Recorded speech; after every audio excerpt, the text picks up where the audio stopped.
starting. We're going 3, 2, 1. Lions Lounge Lockdown, episode 4. Stephen Reid. Reedy, thank you for joining us, mate. We got there in the end, didn't we, with the audio?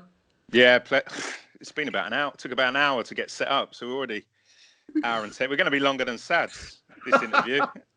Fantastic icebreaker, though, wouldn't it? We've got to know each other, that's for sure. Through sign language, we did get to know each other, mate. Millwall, 1998 to 2003. But a lot of people may or may not know, you was at Millwall a long time before that, mate. You was at Millwall since day dot. Yeah, started at the club when I was 11. So I had trials played for Kingston Borough, where I was from, then ended up having Surrey trials after that. And it was from there, really. We had a scout at the time called Mick Beard, whose son Mark. Mark Beard's dad, and obviously Matty doing well now with the West Ham ladies. So yeah, it was just one of those. How it was then. It would be a chat with your mum and dad and see if I can get down to as it was then. It was just a centre of excellence at the time. So you train one day a week to start with, and it probably stayed like that for a few years. You'd probably go into the club during the half term and school holidays to get a little bit more training in, but it wasn't like it is now when you're getting day release from school, when you can't play for your club side or your school. It was quite relaxed. So you still, which was good for me at the time, that you could play with your mates still. You could play for your school and play in the, Kingston Little League. So you're still getting all the different types of football at that age. Yeah, I know what you mean. I know exactly what you mean, mate. Eventually, obviously, you signed Schoolboys and then YTS. Was you always a winger? But we'll get onto that. I want to ask you about your best position later on. I think you was a forward to start with, wasn't you? Yeah, started as a striker as a kid, and then that went into the youth team as a striker.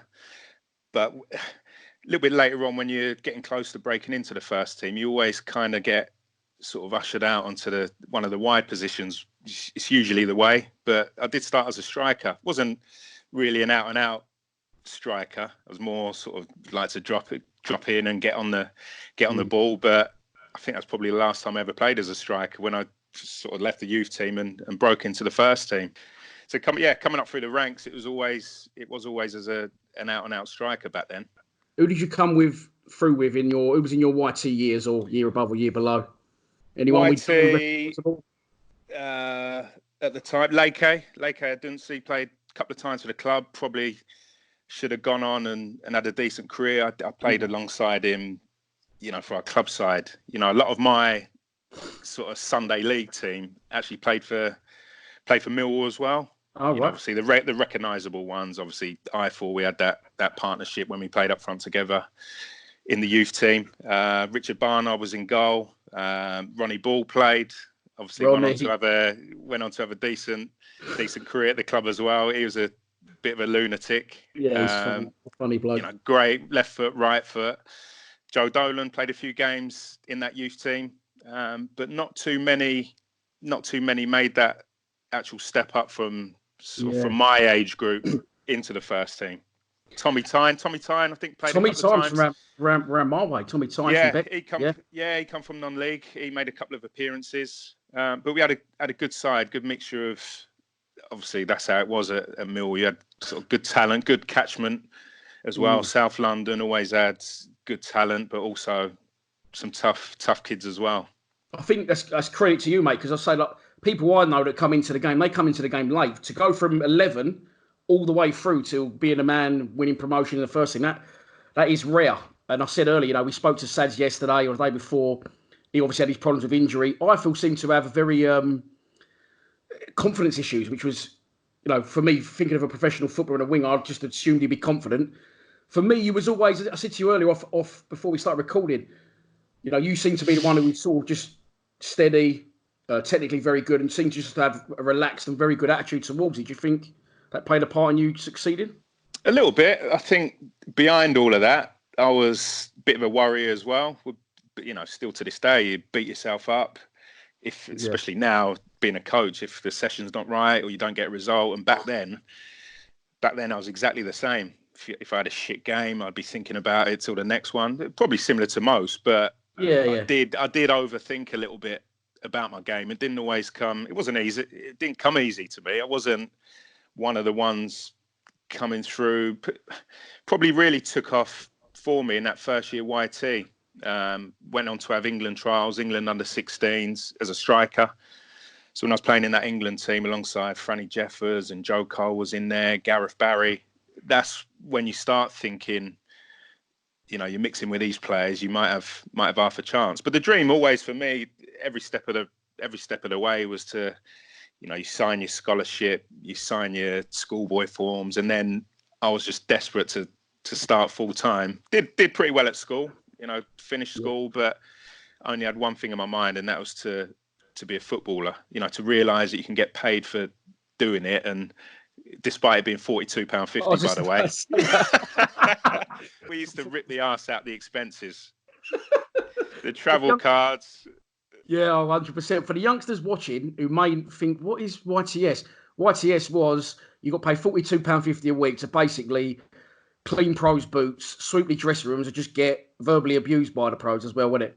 Pretty much. You'd have some of the lads that, you got the skip containers with all the kit, loaded on and loaded off and that. But you could often find a couple of the YT lads being stuck in there with a couple of the senior boys, pinned them in there. You'd have lads shitting in shoes. But do you know what? I couldn't wait to get started and start cleaning the pros' boots and doing the jobs. I just couldn't wait to do it. When I first started, I was on Dave Savage and Danny Octon's boots as a first year. He wasn't much older than you at that point, surely. I think Danny he might have been 3 years older. I think Ives was a year older than me, and Timmy, and then Sads and sort of Birchie were that little bit older. Joe Dolan a year older than me.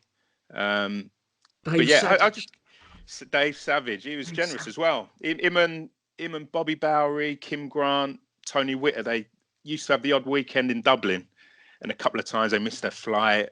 Yeah, he'd be coming in steaming. I'd have to have his boots ready for him with it shiny. I was a good boot boy, and he used to give me about £100 at Christmas, which back then was over 2 weeks' wages for me as a YT. But we used to do everything. I remember in the summer we'd have to clean the urinals with toothbrushes. We used to be on toilet duty, and when there's a few senior lads that have been on a session on a Sunday, and like Tony Dolby in Trap 2, you don't want to be on toilets. At Ricky Newman, players like Ricky Newman. Could Ricky Newman lay along players like that we just see as part of the development of the YT lads. Leave whatever they wanted in the toilets, and us YT lads would make sure that it got cleaned. And then once all the jobs were done, obviously at the time we had Kev O'Callaghan and Mick Flanagan to check all the jobs. But do you know what? You look back at it now, and they are the best times. They're the most fun times and most enjoyable, probably, playing football. When you look back at it and you realise, sort of, you build your character back then. Probably a little bit more freedom to play up a bit then and don't get away with it at that younger age. You know what I mean? Yeah, but I think that a lot of the senior lads, I think, like that, and I think that's probably what's missing as football's developed, and obviously the academies train on different sites to the seniors a lot of the time now. You find that a lot of the young lads struggle with that communication when they break into the first team. But back then, you was just all in a tight little training ground. You step out of line. One of the senior lads, like at the time, I remember Maurice Doyle was a bit of a lunatic. Gerard Lavin, yeah, he was a tough little. He was a tough guy, little central midfielder, wasn't he, Maurice Doyle? Yeah, but you didn't mess with any of those senior lads, that's for sure. But we was lucky as well. The senior lads, I had a decent relationship with Bobby Bowery, who'd stay behind, and we'd practice striking the ball. And I think if you showed a little bit of character, you're striking of a ball you didn't get from fucking Bobby Bowery. Let me tell you that. He wasn't a fan's favourite. He definitely wasn't a fan's favourite. But for me personally, he was a big influence in that initial sort of starting as a full time, YT lads. He was great for me. So good to hear it. Like, just Bobby Bowery, like Ricky Newman, that era for me, sort of, that was when I was around 15, 16. I remember back to the cut runs and all that, and the Captain Morgan kits. Yeah. Every time I think of Ricky Newman from now on, I'm going to be thinking of a log he's left for you. You know what I mean? Like, I've said I was horrible. Ricky Newman was one of the, but a few of them were. You know, when you stepped up, I remember I think my first training session was with the first team was under Doherty, actually. After Jimmy Nicholl got the sack, I think I might have come in to a youth team. It might have been a half term or something like that, trained. I remember actually one of the youth team coaches, Tom Wally, there was another lunatic who really sort of drilled in proper, work ethic, respect. He was just, you asked likes of Birchie, who had him for majority of their youth career, he really did instill all of that in you. But yeah, trained in that session. I think I went past McCleary as a 15 or 16-year-old, and you can imagine he's come and scissored me, said, don't you ever do that again. So I trained pretty well. Yeah, don't. Really? Oh, yeah. I probably did. I probably got it again and had another go at him. But some of them, like Ricky Newman, would just... Probably I did it the same. As I got older, when the younger players used to step up and train with the seniors or the first team, you need to let them know that, one, you're not going to try and take my place, and two, don't make me look like a dickhead as well, or going to leave a bit on you. So Ricky, he'd always train with his wet top on, always be sweating like you wouldn't believe. But alongside all of that, and alongside how horrible a lot of them were, they'd also pull you to one side and give you advice, easily approachable. And we was the type of characters in that youth team that would approach the senior lads, or, if any of the strikers wanted a bit of finishing, we'd stay behind and put some crosses in, or, midfielder wanted to, do some technical drills, we would play them. You wanted to just stay out. I remember we used to go out before. Quite funny, actually. You'd see all the old boys that would be having a cup of tea in the mornings. Me, Ives, Timmy, Joe Dolan, be straight out, no warm-up, just smashing footballs around, like you can't believe. We just loved it. Just loved it. My first away trip I was actually rooming with Ricky Newman. I might have been just turned 17, something like that. And, you couldn't put someone in with, more of an animal than Ricky Newman, that's for sure. But he was another one. Hard as nails, but... Really? Some of these... They were to us. They were to us. He just used to stand there and point in the midfield. I don't remember him. He seemed like really laid back, like the way he played in that. This is brilliant. But players like that, we were sort of 15, 16 just starting, and, we worshipped them.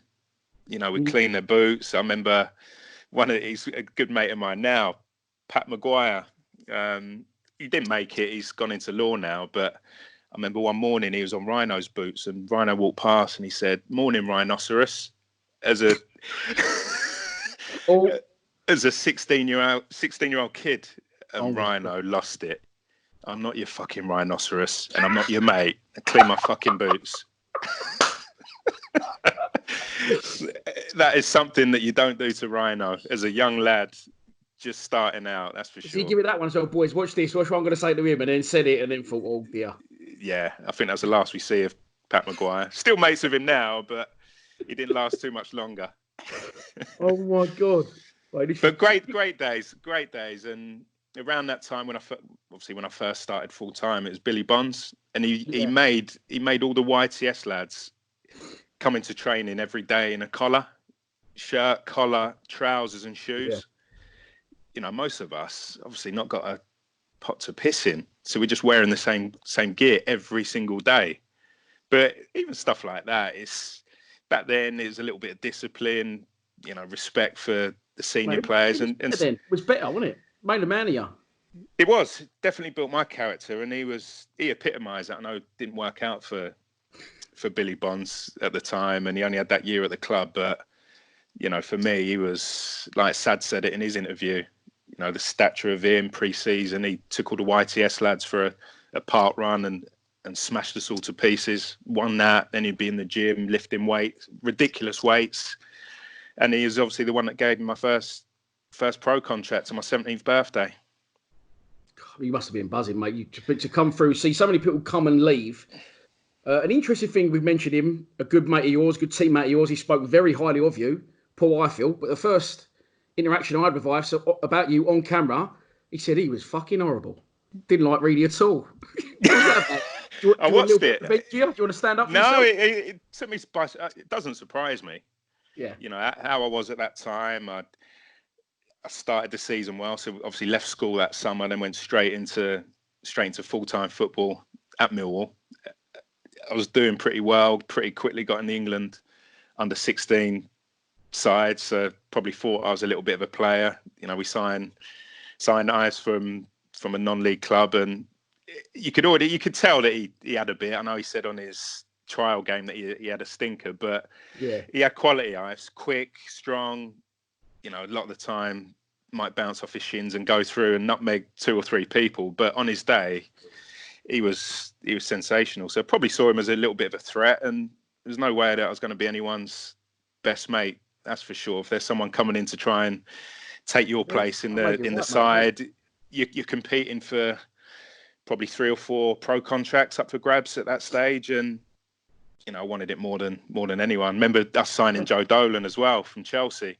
So I remember his first day, I was stood in the physio room and he wandered out to train, and I was sort of peering out the glass thinking, who's this big time Charlie from Chelsea? He says similar things about me as well. When he signed, I think we had a similar sort of relationship where, you know, it was all young lads that wanted to make it. It was good laughs though, good laughs. But ultimately, when we got out on the pitch, all of that, whatever was going on, we just wanted to do well. We had, you know, it was a good side, really good side, and pretty quickly, you know, 1 or 2 of us would start joining training with the first team, and yeah, it took a little bit of time probably to get pally, but we got there in the end, and I think that showed in the success we had later on down the line.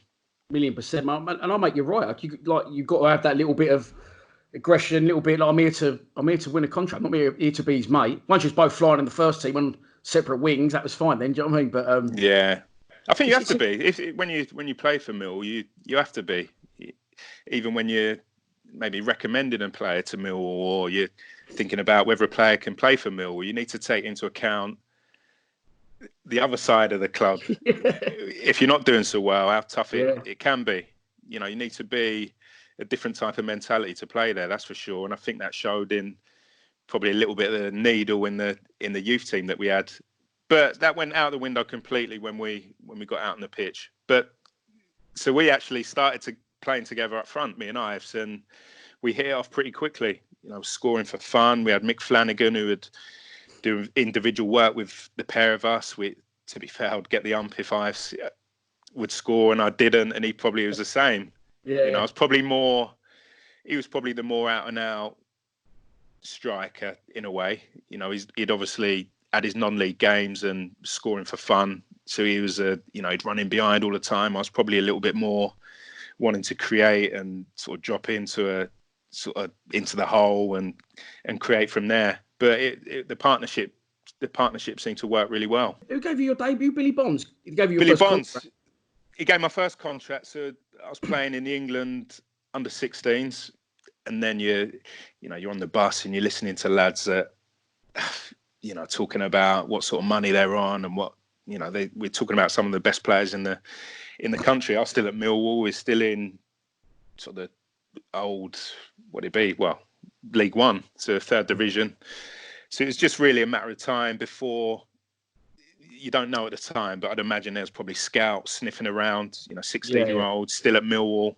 So 17th birthday, called up to see the gaffer Bonzo up in his office. Not an agent to be. No, this was at the training ground. So you used to go up. All the staff offices were upstairs. So he pulled me in and said, "This is what you're getting, son. Not negotiation. So not an agent in sight. I'm there shitting myself. Absolutely delighted. I was buzzing. But all I said to him was, "Can I just go home and speak to my mum and dad about it?" And after that, it was pretty much. There's no negotiation. Even my parents. You look back now and I think that's changed a little bit, because in those situations, I think a lot of the parents like to play the field a little bit. Can you get more elsewhere? But mum and dad were just sign it, just absolutely buzzing for me, and I couldn't wait to sign that first deal. Whatever, I think it's probably 275 or or 300 quid a week. Yeah. Jesus. So it's to be fair. No, it was good. But it was irrelevant anyway. He was a professional footballer. Yeah. You know, you'd never you're not. Excuse me, you're not made it by any stretch, but you'd taken that first step onto that ladder, and you'd signed something that you've always wanted to. You know, from a kid, that's all you ever wanted to do, and you signed the first little bit that hopefully was going to lead to a long career. Well, it did, mate. It led to a very successful career at Millwall. Do you remember your debut? Who it was against? Yeah, I remember it well. Against Bournemouth. It wasn't a full debut. It came on last 20 minutes of the game. It's about 10 minutes into that last bit of the game. There was a pitch invasion, so we all had to come off. They had to get the fans then back off the pitch. So then we came on for the last. What was there a pitch invasion? I don't know. I think there was just a bit of. It was just a bit of a funny time at the club at that point. The fans, I don't think we're happy with Billy Bonds as manager. That whole kind of West Ham connection never really seemed to fit at Millwall. The season didn't go that well. I think we ended up finishing in the bottom half of the table. I think they were just fed up and went out onto the pitch and ruined my little 15, 20-minute cameo at the end. But I nearly scored, actually. Nearly scored in that game. But yeah, incredible feeling for me. Probably a nothing game at the end of the season in a way, but for me it meant the world. Tim Cahill made his debut in that game. I think he might have started, Timmy, actually. I think he might have started that game. So that was both of our debut in that game. Brilliant. Do you remember your first goal? Well, you will remember first goal, yeah. It was it a rocket? It won. It was Notts County away. Second game of the believe it or not, of the promotion season. So after making my debut, for the next couple of seasons, I was pretty average. You know, I hadn't scored after a certain amount of games. I remember making my full league debut the following season. So that would have been 98, 99. I think it was about 3 or 4 games in. So came on against Birmingham in the game before in the Cup. I remember coming on and 2-footed whoever it was, and the fans absolutely loved it. Probably should have got sent off, but straight away that was a pat on the back from the Millwall fans. And then a couple of games after that, I started against Bournemouth away, came off injured, and actually ended up having an ankle surgery. Oh. And I think I was out for 3 or 4 months, and never really, to be honest with you, never really got going until that promotion season. Yeah. You know, I remember in one summer, a load of us went to Ibiza. It was me, Joe Dolan, Birchie's brother, Nevers was there, Phil Smith. I think there's a few other Sads might have been there. So we had that one for a few days, which was a session. I was only a young lad. And then after that, we had 2 weeks in Malia, another group of us. And we came back, I think it was 3 or 4 days before pre-season started. And do you know what? I learnt my lesson that summer, because the following season, I was hopeless. I knew in pre-season that we did the park run out. If you come out the back of the old training ground, there's a couple of big fields around the back there, past Ravensbourne Station, and Scott Fitz went past me. No disrespect to Fitzy, but he wasn't an athlete. Put it that way. He was a veteran. He must have been a bit of a veteran by that point, He was. So he's gone past me, and I knew then that fucked up, really. You know, having that summer, not looking after my body. And, you know, it was probably a massive learning curve that summer, because I went on, I think that season, which would have been probably 99, 2000, I think I only started 11 league games. Never really, you know, don't get me wrong, I played a lot of games with Rhino and Macca, but I don't know, I never really got the sense, I don't know whether it's just me or didn't really feel like he was having me. Might be completely wrong. And that was going to be my next question. I was like, because obviously Billy Bonds went, who gave you your debut, and then they come in. Did you not really feel that could just be because he's like a real icon, and you're like, oh, is he having me? Is he not having me? Or a little bit. It was tough, you know, and that was the way at the time. So you look back at it and you think definitely built some toughness, some resilience. You know, it wasn't easy through the Whitey, and then, you know, Rhino and Macca, they'll tell you how it was in training. You know, Rhino still joined in a little bit, so he'd let you know if you weren't putting a shift in. But alongside that, a bit of confidence went. Obviously, after that summer where didn't look after myself, performances dropped, and you got a little bit of stick off the fans at that point. But I definitely learned my lesson for the next summer, because that's when I made a conscious effort after that to, well, it's only do a week in Melia. And give yourself a week to recover. But no, I did extra that summer. I found there was a little gym in West London that did these, sprint courses on these treadmills that are on inclines, and I made sure that I was ready, because ultimately, if I had another season like I had that one, I probably would have been on my way. It wasn't them 2 years, just wasn't good enough. So first goal. I was going to say, first goal was that next season, was against Notts County, and it's the most Mark Birch hammers me for the goal celebration. So I've waited about 40 games to get my first goal, and the celebration's like something you'd see in 1940s or 50s, highlights reel. It was the most, standard handshake with Matt Lawrence. It was. So there's no cuddle or jumping on or anything. It was just a stand there and a formal handshake. But that was a big moment. That gave me the confidence to really kick on that season. Well, I only remember you as what you just said there, where you wasn't performing. I don't remember any of that. So obviously, neither do I. No, it wasn't a lasting impact. You definitely. I said to you earlier, for me, you was just Mr. Steady. You always went about your business well. Technically, very, very good. What was it like playing in the team with like Cahill? What did you think position wise for you? I always wanted to have a go in centre midfield. I made my debut at right wing, and I played left wing. Said before we went on air, I remember having a game at left back, played a couple of games at right back, might have filled in at centre midfield once or twice. I think I probably even maybe done a job up front at some point as well. But I always wanted to have a little run in centre midfield. But I think the balance we had, especially in that promotion season, was spot on, really, because you had Timmy, who could score goals for fun, probably the best I've ever seen to this day in the air, was incredible. And you had Livers most of the time just sat in there, just 2-footing and scissoring anything that moved. Eiffel on the right, obviously, it could be anything. It could be a 10 out of 10. Eife's on his day. More often than not, he was, especially in that season, those couple of seasons, he was brilliant, but at times a little bit unpredictable. Yeah. It was almost like ahead of his time. I was a right footer then playing on the left wing. I thought that earlier. Yeah, it was. But I'd look to get it back on my right, keep the ball. I'd be doubling up with Robbie Ryan. I'd give Robbie a little bit of stick. I used to do all of his running for him.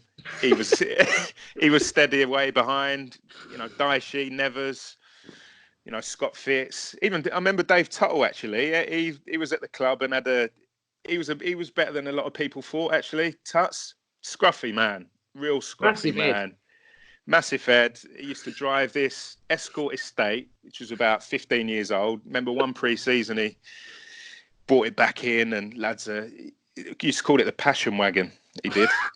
So he's brought it in pre-season. Lads are, not chopping it in, Tuts. He just put a new engine in it. He wouldn't even get a new car. He just put a new engine in the purple passion wagon. Did he call it the passion wagon, or you called it? Yeah, he did. He did. But I actually had a little spell where there was me. I used to pick up Scott Fitz, Tuts on the way in, and Bobby Bowery for a little spell as well. So we had a little car school in my blue Citroen Saxo, which I thought was the nuts. I was playing for the Republic of Ireland, so during that season I broke into the Republic of Ireland, and I was still driving my Citroen Saxo after about 5 or 6 caps with a free insurance. Oh, really? I remember we had an Ireland game and we flew back. Stupidly, I said to a few of the lads that lived in London, I'll park to the airport and the long stay, I'll drop you home. So we land and we get to the long stay car park, and I say to the lad, I think it was Dave Connolly, Steve Finnan and Kenny Cunningham, all playing Premier League football. I said, here we go, lads, jump in. They think, yeah, you're taking the piss. There's my blue Citroen Saxo. playing for the Republic.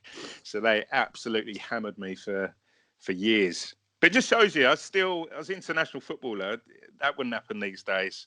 It's Mercedes before you play the first team game, let alone playing for your country. You'd be scared to take that sort of thing, or a purple passion wagon into the car park these days, wouldn't you?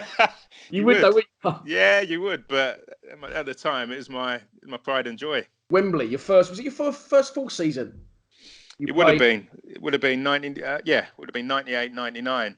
So I played about 30 games that season, and again, form was up and down. But leading into the cup final, it was pretty clear that I was probably going to be starting. That was one of those experiences that you wish you could do again, because there's so many moments like that in your career where they just kind of just pass you by. You're a little blasé about it. You think you're going to have another one following season. You'd be back at Wembley a few times, but incredible moment, especially I think I've How old were you that? 19? I would have been 18, 19. Some players, their whole career don't get to go to Wembley. You've done it. Thanks for coming. So, and especially the old Wembley. When you sort of speak to people that have played at the new one, and you're lucky enough to have played at the old one, the pitch, it was quite a warm day actually. The pitch felt huge. So I think it was cramping after an hour. I don't think we played particularly well. And it was Wigan. I think one of the lads mentioned they had 8,000. We had corner flag wrapped all the way round to the opposite corner flag.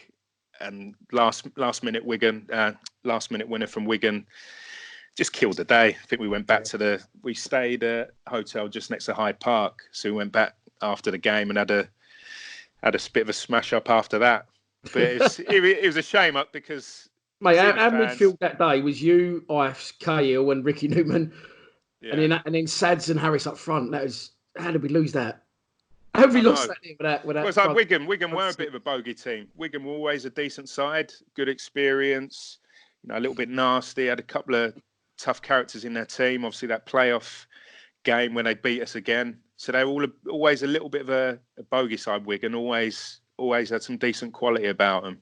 Always found them a tough one to crack. And unfortunately for us, I nearly give a penalty away, actually, last few minutes of that game at Wembley. But yeah, great memories from it. But it's just a shame that at the time that you don't take it in as much as you should. And obviously that we didn't get the win that obviously 55 odd thousand Millwall fans wanted. It was one of them as well where you'd have generations of Millwall fans going to it. I remember on the bus, actually, you'd see the kids and the parents and the grandparents there. It was one of them where an occasion like that just brought out generations of Millwall fans. It was brilliant day. So obviously, as we said, Wigan done us in the cup final. The following season, you said it wasn't your greatest season. They've done us again in the playoffs. But the season after, obviously, the promotion season is where you really come into your own, along with the rest of the squad. Under Mark McGee, champions. We've heard lots of stories about not just how good the games were, but the camaraderie. So I'm hoping you can fill us in further. Yeah, I think luckily for a lot of our younger players, again, Sad's touched on it. We was lucky that the club was skint pretty much from the days of, years before that. They obviously the new stadium for a start. Then there's a couple of mad seasons when the two Russians come in on massive dough. Russians. Remember, them two come in like Uran and players, years ago. And then I think Millwall ended up getting to a place where it's just kind of chuck the young lads in, see what they can do. And on the back of obviously the experiences at Wembley, a lot of us by that stage had played a lot of first team football. And I think, especially personally for me, that season was a big one because of how I looked after myself in that summer. I think a couple of the senior lads said in pre-season, you went away sort of as a bit of a kid, and you've come back into pre-season as a man. In the run-in, I was sort of towards the front of a lot of the runs. I was season before, I think I was just in front of Nigel Spink in the running in the park run. The old keeper. He was about 38 and played for us. He was, but another brilliant character. But I felt fit, I felt strong, and I felt confident. Got that first goal pretty early in that season, and as the season developed, the team started to settle into, everyone in their positions, everyone playing well. We had a bit of everything. Could kick you, could play, got good experience, got youth. Was coming up against some top players, but you probably didn't really respect sort of personalities or reputations. We just went out with a bit of an arrogance and a confidence that we could turn anyone over. That's probably why you did as well. Like I say, it was an unknown entity for you, and you just did the business. You just mentioned there, and I've got it written down in my notes, and you just brushed on it. A very good mix of old and young combo. We've heard a lot about the young. We've heard bits and pieces about Nevers and Sean Dyche. Yeah. What was they like? Nevers was, before a game, a nightmare. Just shouting, swearing at the top of his voice. He'd always have to spew up before a game. Before we go out, you'd hear Nevers in the toilet having a little spew up. Dyche just spitting all over the place. For some reason, he just couldn't stop spitting, like on the floor, around his feet. It was a disgrace. But you know what? Alongside that, obviously Chopper had come in a couple of seasons before from non-league and hit the ground running. But Tony Warner, bonus, big character in the dressing room, always having a laugh, having a joke. If there's anyone's had their gear cut up, like I remember Leon Constantine had a Lacoste. he had a Lacoste polo. So Birchie and a bonus got hold of that, snipped the crocodile off it. Just kidnap the crocodile and send him ransom notes in and it's brilliant. Leon weren't happy. Leon was not happy. But they sending him ransom notes. Ransom notes. we want this. Return Pay up or the croc gets it. So just good characters, but wouldn't let you get carried away. I remember a couple of times when you maybe read the paper on a Sunday and you've got Star Man, you come in the next day and you have Dyche and Nevers giving you a little bit, how much you bribed the reporter for that one, you shit. So you could never get carried away with what you was doing, because you'd soon get brought back down to earth, even by the fans. I remember one stage was top of the league, I think next season, we drew a game and got booed off. That was just, they weren't happy with it. Yeah, they weren't happy with it. And that was, that was what you're dealing with. You had to perform, deliver, give 100% every time you went out there. That ruthless, what I say, that ruthless approach in the dressing room sort of held you in good stead, really, because of what our fan base is like. Yeah, but got on well with each other. I lived a little bit further away. I didn't stay in Diggs, so I lived in Kingston still. So I'd, drive over and then drive back after training. Had a couple of little ventures to the house of Sin, Casa del Sadlia. Remember one time in particular, so stayed at Sads after we'd probably been in the Bell and Delano's and all that. So from Sads, I've walked into Bromley to get the bus. There was a bus actually that went from Bromley to Kingston.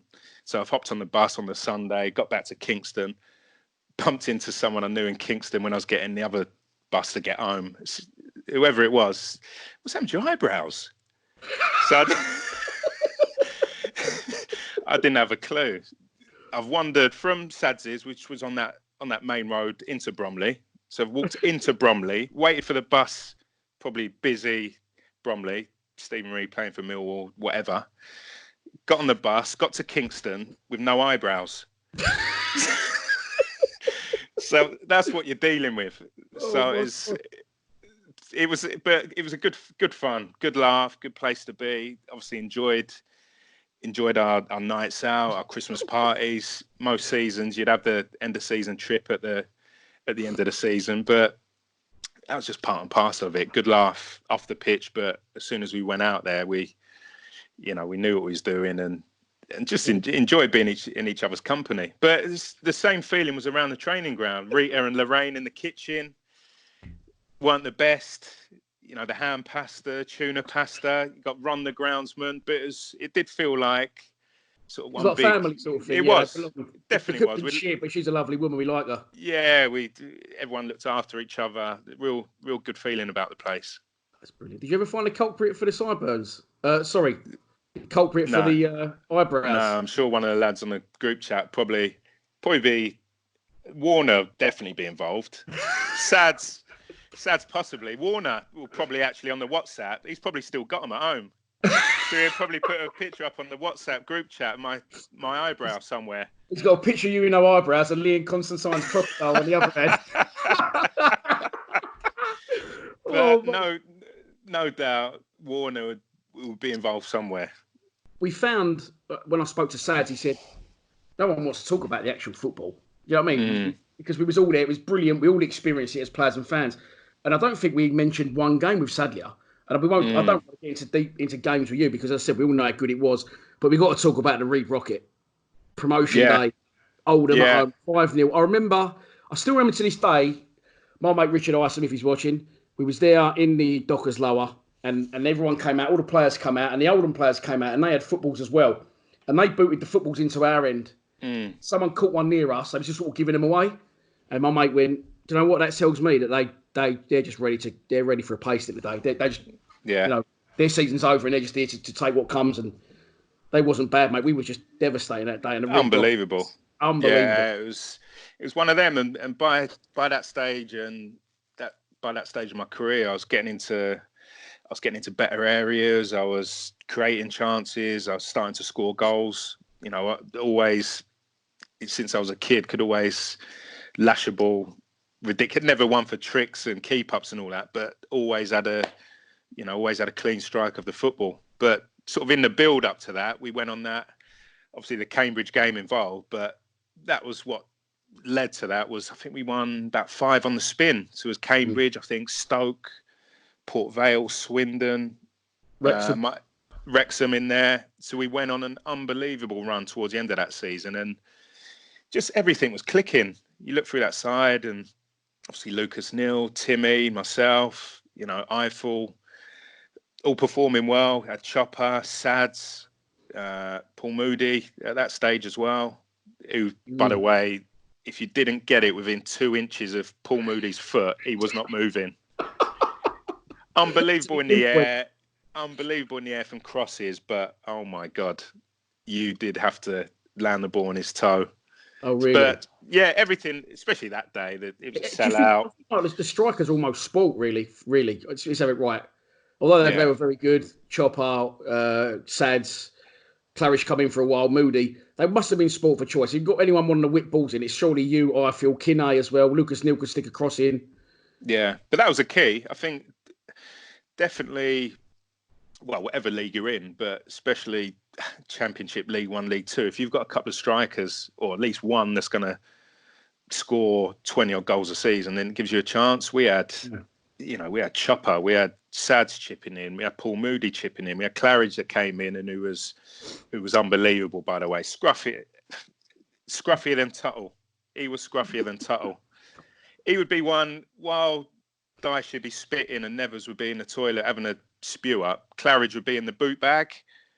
So all the lads would take their boots out for the game. Claridge would dive in at the end, pick out 2 random boots, hold them up like that, see if they're roughly the same size, and just put them on. And then go out there, be the best player. You know, he had pillows in the back of his car. He'd be training. You could hear car keys in his pocket. But then he'd get in the gym after training and then do a 12-minute run on the treadmill at ridiculous speed. He was still so fit. Was he just like one of them? You're thinking, he does everything wrong. How is he good? So good. Yeah, and he was. He could get hold of the ball. He'd always get into decent positions in the box. Somehow he would just find a way. And obviously that vast experience that he had was obviously a great help for us younger players to sort of, I wouldn't say learn off a lot of what he did, because he's just not the typical footballer in everything that he, the shin pads, he was scruffy. I think Denzel said to me once, he went in at his feet in training to like try and take the ball, and he connected with his leg, and he thought, what was that? he said, "What's in? You've got something down your sock." He had his mobile phone down his sock. He was ringing bets. He kept like ringing in bets on the slide during training. Yeah, it don't surprise me. But Warner came in, outstanding. Big character, just fitted straight into the club. He was one of them. He was one of the first goalkeepers that I would ever look at. Just used to love coming off the training pitch, knowing that he'd given everything, be covered in shit. Just loved diving around. Hated getting beat. Dare not. I think I might have chipped him once or twice in training, and you got to just take off after that because he'll get hold of you and he'd chase you around the training ground if anyone did that. But top keeper at that time, and just every little part of that squad. And if someone was injured, we had obviously myself, Christoph Kinnett was there to be the odd game that he would start, and I'd be on the bench. I might go on the right. Eiffel might be on the bench. So we had decent options in most positions. Sorry, I took you away as well. We drifted off away from the final day. Oldham 5-0. Yeah. And the Reid Rocket. Good memories of that day and the night after. Yeah, no, it was one of them. Obviously, Chopper's got hold of the ball. I think I've forgotten who played the pass out. It might have been Livers. Livers played the pass out to him. He just laid it. I didn't even think about it. You're playing with that much confidence at the time. I think if that had been a year previous, I probably would have got hold of that and, maybe kept the ball or, looked to pass it on. I didn't even think about it. Just get a clean strike on it and ended up in the top corner. Yeah, but unbelievable. We went on to have some unbelievable days the following season, and Wembley was one. But that Oldham game, that was just a perfect day. Unbelievable, mate. And then the following season, obviously we get promoted, and then now we're back in the Championship. The first time I've asked him, opening day again, another Reid Rocket 4-0 again, home to Norwich.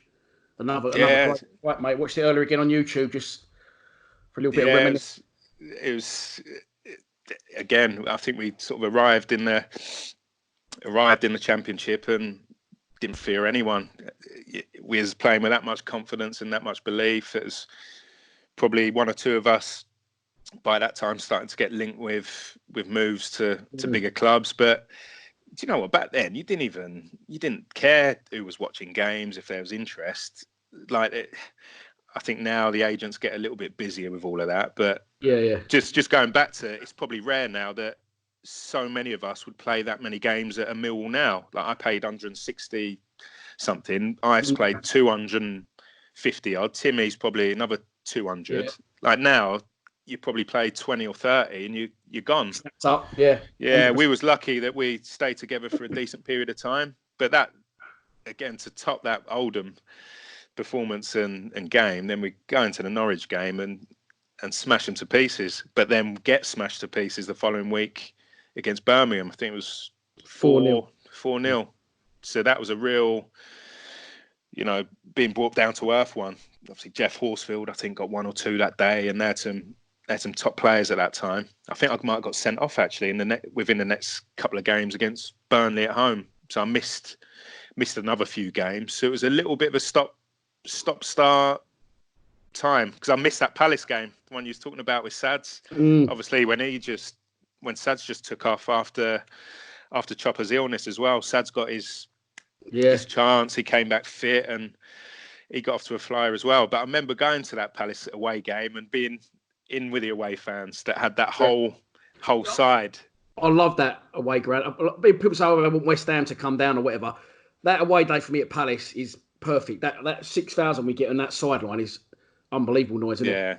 Well, obviously, I won't say too much about it, but spent a year there coaching as well. Oh, yeah. And it is a stadium that has got an unbelievable atmosphere, especially back then when we was travelling there as the away team and having that. It's rare now that you'd get the whole side. Was you in? So you was in with the fans? Yeah, went in with the away fans, and it was unbelievable. Sad's got one, Claridge got two, 3-1. Yeah. And then I think we started to find our feet again after that unbelievable start against Norwich. I think that Palace game kind of reaffirmed that confidence and got us going again. How did you find the fans? Like, was you? Because obviously, we're a very volatile bunch. Let's have it right. But was you always welcome? You have any funny interactions? Like, there's a story going back years that someone said to me once. A Teddy Sheringham got out of a cab, and one of the Millwall fans took their coat off, laid it on the floor, and went, "Don't step in that," and laid their coat in a puddle. So Teddy Sheringham didn't step in it. Like, you got any classic stories of interactions with fans? Not really. There's one. It probably wasn't a good one, but I did actually get my chance in centre midfield. I think it. Remember, if memory serves me, it might have been Scunthorpe at home. So I started centre midfield. I think I'd been nagging McGee, I think it was at the time, to have a go in centre midfield. I played, was shit. I think I ended up getting taken off or whatever. And the next morning, still living at my mum's at the time, I actually opened the door. It was a recorded delivery. The postman was a Millwall fan. Reedy, you were shit last night. Can you sign here?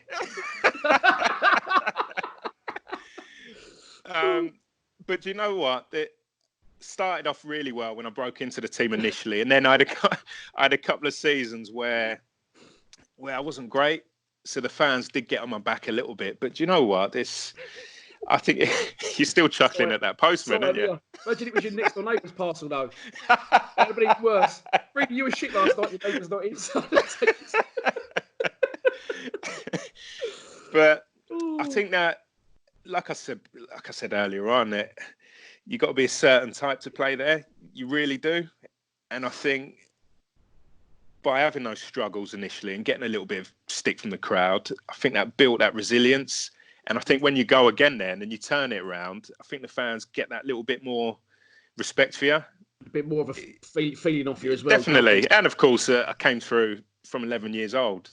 You know, and the Millwall fans like nothing more than, you know, a homegrown player coming through, and especially the amount that we had, not all the way through, but we had a decent group that had come through together. But they always, because we had such a good team and a successful team, never really saw the worst of them, where there have been bad times, like Sads was talking about, when, you know, Jimmy Nicholl was in charge, and those days we had good success, and the fans they do give you a little bit more time when you're younger, so they give us a chance, and we repaid that, and went on to, you know, what should have been for that team. It should have been the Premier League, and how it ended up at the end of the season. Yeah, you touched on as well. Obviously, you was a team making a lot of noise, a lot of young players, very talented. You know, obviously that doesn't go unnoticed in the world of football. Did you notice that clubs were coming sniffing around? The Blackburn one was starting to bubble along a little bit. You know, I heard rumours of interest from them. I was involved in a Republic setup, and obviously when you're playing alongside teammates that are at the Premier League clubs and the bigger clubs, one or two would get in your ear a little bit, maybe say there's a little interest from someone. Got wind a couple of times that Graham Souness went to a couple of our games, but didn't really think about it too much. You know, I was just enjoying my football. None of our heads got turned, because like I said earlier, if it did and you weren't delivering, then a couple of the senior lads would kick you up the arse, you know, bring you down a peg or two. So we didn't really get involved. It's only when you're on the other side in the coaching world that you realise how many scouts and managers that go to these games. Back then, you maybe thought, oh, there might be one scout there, but there's probably 20 or 30 at every single game you're playing. So, but by that stage, it did almost feel like that was the moment for us to kick on. Obviously, we ended up getting into that playoffs, and probably a little shout to Dion as well that came in. Dion Dublin was a great signing, an important stage for us, and he was one. I was always one of those that, if a new player come in, maybe like the Eiffel one, in every training session, you want to impress them and show them what a good player you are. He came with an unbelievable pedigree, but just fitted in straight away. You know, so down to earth, would help the younger players stay out after training and do extras, and I'd be out there whipping balls in for him to practice his heading or whatever it might be. To the right experience at the right time. Unfortunately, it's when Sads' injury had started to develop and Dion came in, but it almost felt like if we weren't going to go up that season, then it was inevitable at some point that one or two of the bigger clubs were going to come sniffing and maybe step up with a few quid and try and buy one or two of us. Mark McGee, You said you weren't discussed McGee yet. You said Mako and Ryan, you weren't really sure whether they was having you. And then obviously we've heard from the other boys who just can't speak highly enough of McGee. Was he brilliant for you as well? He was. He's funny, actually. When he came in, his first game, I think we played Cambridge at home. I think we won 5-0. And I don't think he'd been appointed yet. I think they were about to do it. And he must have been watching that thinking, they don't even need a manager. What have I got here? Yeah. So he came in, he just carried a bit of an aura of a manager. Not saying that Rhino and Macca didn't, but when McGee came in, whether it be his experience and the clubs that he'd been at, but he just had a manner and a way about him, a confidence and maybe a little bit of an arrogance as well, that he'd coached and managed at a high level, and plus his playing career as well. But alongside that, the decision to bring in Ray Harford as well was an inspired one with his CV. He'd been at Blackburn, and so I suppose it's a good scoop, that, isn't it? Really, for yeah. Millwall. But I don't think Ray was. But I don't think Ray was doing much at the time. Ray at the time lived. I think he was in sort of over Surrey way. Might have been Epsom or something. So I think he was just at home. I think the location suited him perfectly. I think initially he was coming in a couple of days a week. He'd just give us little nuggets of wisdom. I still, to this day, I say it to when I've been on coaching courses and everything, that I remember playing a ball, I think I was playing right midfield at the time. I just played a ball in behind, like a channel ball almost. And he said, that's the best ball in the game. You can get a striker in 1v1 or looking behind. Why keep the ball and play short if you can just, now there's a little bit of a snobbery about playing the ball in behind. And you go to a Premier League game, you might not see one in a game, but just little nuggets like that just stay with you for your whole career. I say it to players now sometimes if I'm coaching and one of them knocks a ball in behind and one of your strikers gets in. And he came with such experience, won the Premier League obviously with Blackburn, and he's just a top man as well. Would do individual little bits and pieces with the players, and it was just a great fit. But Steve Gritt was brilliant as well. Got to give a little mention to him because he had a spell taking a reserve team as well. We had to travel to reserve games in proper suit and tie, and everything was. Remember, Gritty used to say, "Dress smart, play smart," but just habits and standards. Just because this is a reserves. Every game, you used to do a report after every reserve game and give you a little mark after the game. Right. So even when you was playing in the reserves, which was a proper league then, if you didn't play on a Saturday, you'd probably play in the resis. So the coaching balance was perfect for everyone at that point. You brushed on him earlier. We haven't really mentioned him because he sort of always used to go about his work unnoticed. And I said to Denzel the other day, what was Livermore like? And he went, he was a silent assassin. He was. You wanted someone to be done on the pitch. He said Livers was your man. What was he like, Livers? Because even when recently he was our assistant, I don't really have a lot of dealings with the press anyway, but he didn't really get a feeling of what he was like. Seems like quite a quiet geezer. Great lad. Top man. Great lad. Obviously had an academy career at Arsenal, so come with great pedigree. But what I liked about it is just no nonsense. Livers. I remember one, just off the subject, there was one Mills pre-season when Chopper was gaffer and Livers was assistant, where Livers went through Chopper. That's right. I think last summer. Yeah, so that was brilliant. And that was probably him. He's probably wandering around in that training session, minding his own business. I thought, I'm just going to go through the gaffer here. But that's when I talk about the balance of that team. For Timmy, that just allowed Timmy to get forward and get into the box. You always knew Livers was behind it, mopping up, picking up probably one of his 15 or so yellow cards a season. And he's still the same now in the WhatsApp group chat. If Livers put something on there, you'd be in total shock. Oh, what's that? Because he never ever posts anything on the WhatsApp group chat. Pretty quiet on social media, but he's one that I'll speak to now and again. Obviously, over the last couple of years, I've been in to see Chopper and Livers when they're at Millwall, just to pick their brains and stay in touch. And just a top guy, silent assassin, probably sums it up about right. But one that you want in the trenches with you. For all the flair players and the talent and the goals, you need you need the likes of Livermore in there if you're going to have any success. I said dealings with, like you was obviously being watched. A few of you was. What was Theo like? Do you have much dealings with Theo Paphitis? What was he like at this time? Was he thinking could cash in on a few quid, or was he? If Not he was really. On Theo, I'm being watched. Want a new contract here? Would he be like? Not really. He was quite.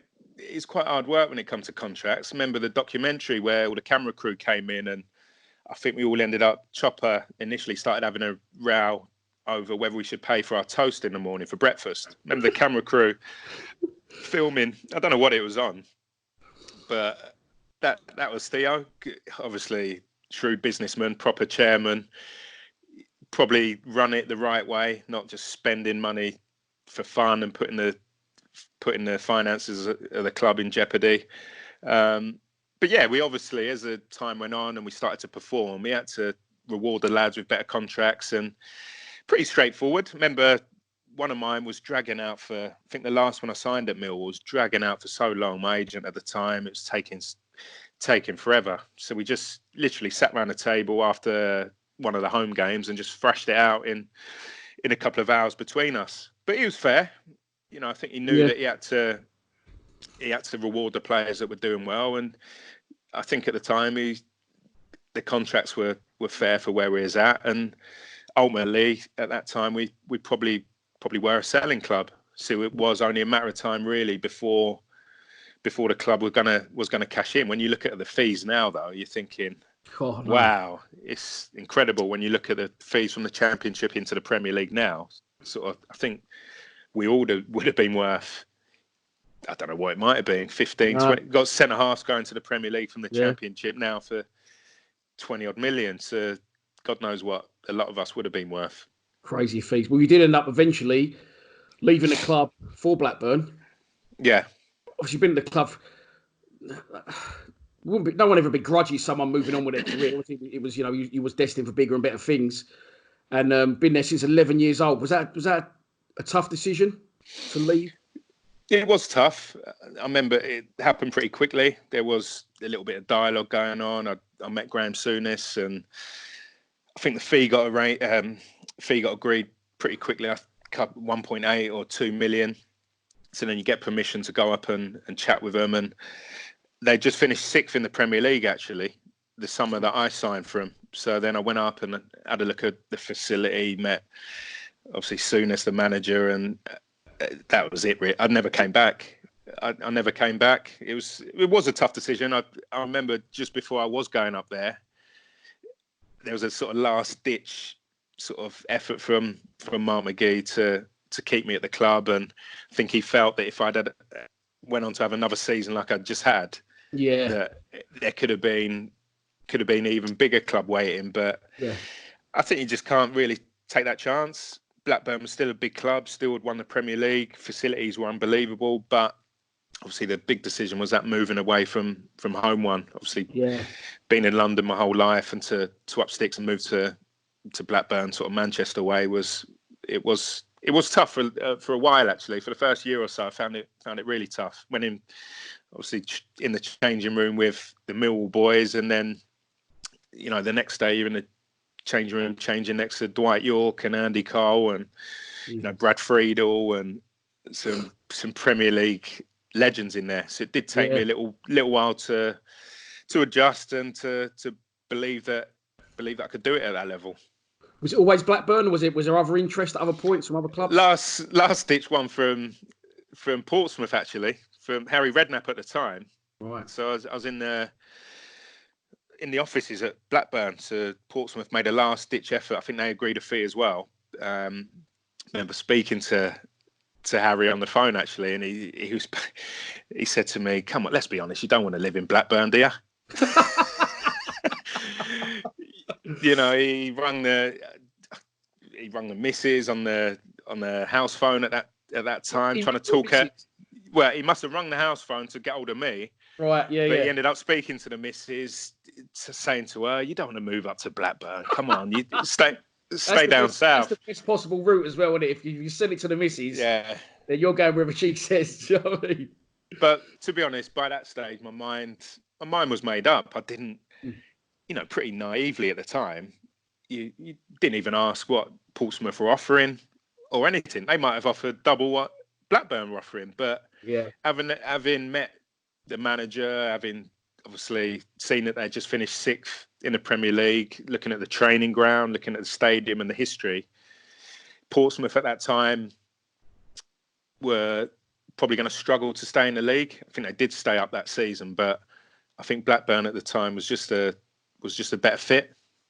Was that the time sort of? So I don't want to go into other clubs too much. Portsmouth. Was that the time they sort of had Sheringham, Yakubu, Mercer? Was it around that era? Sherwood, yeah, Sheringham, Steve Stone. So a good side, real good side, and probably they went pop though, didn't they? Not long after. They did, and that look in hindsight, probably did make it. Well, I did make the right decision because I ended up having some decent success at Blackburn. But yeah, so and that was it. That was it. Obviously, spoke with a few of the Millwall boys, and they wished me well. But then, obviously, the following year, you go and get to the FA Cup final, yeah, I know. which was unbelievable. You know, unbelievable experience for all the lads, and a great occasion that unfortunately I missed out on. Well, that was under Dennis Wise. Obviously, you didn't play under played with Dennis Wise. You would have played with him. Not as manager. Played with him, and he was one of them before.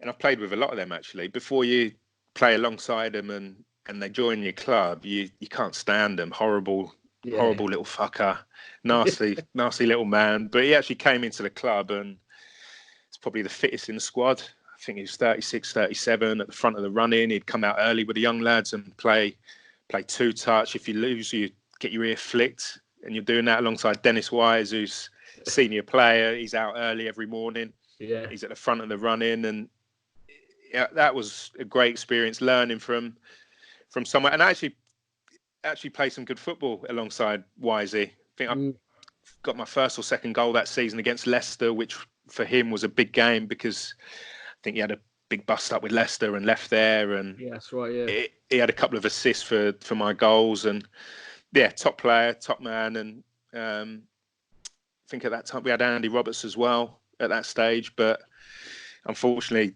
Mark McGee then went on to get the sack and Wisey took over. But yeah, only played alongside him. If you could give us what's one standout memory for you in your time at Millwall? I know there was obviously a lot of years, but I think it's probably a couple of games. Cambridge away was a big moment in all that it meant for me. I think I got 4 assists in that game. First one was a corner for Nevers, then 3 for Ives. So that was a big moment. Obviously, the Wembley one, probably should be the biggest, but probably isn't because we lost the game and the game kind of passed me by without enjoying the moment. But the Oldham day and the game, enjoyed every moment. The performance was perfect. The goal was still to this day one of the best goals I've ever scored. Everything it was a sellout. It wasn't often that obviously the fans would get the away end, but that day I think they had the away end as well, pretty much packed out the away end. So to see it sold out, ending on that with promotion as champions was unbelievable. That'd be the standout game. That Cambridge one probably just behind that. Yeah, you was phenomenal that night. Another game you did score in, which Sads spoke about in depth, was obviously Neil Harris's comeback game. Yeah. 4-1 at Watford. You scored that day. What's your memories of that day?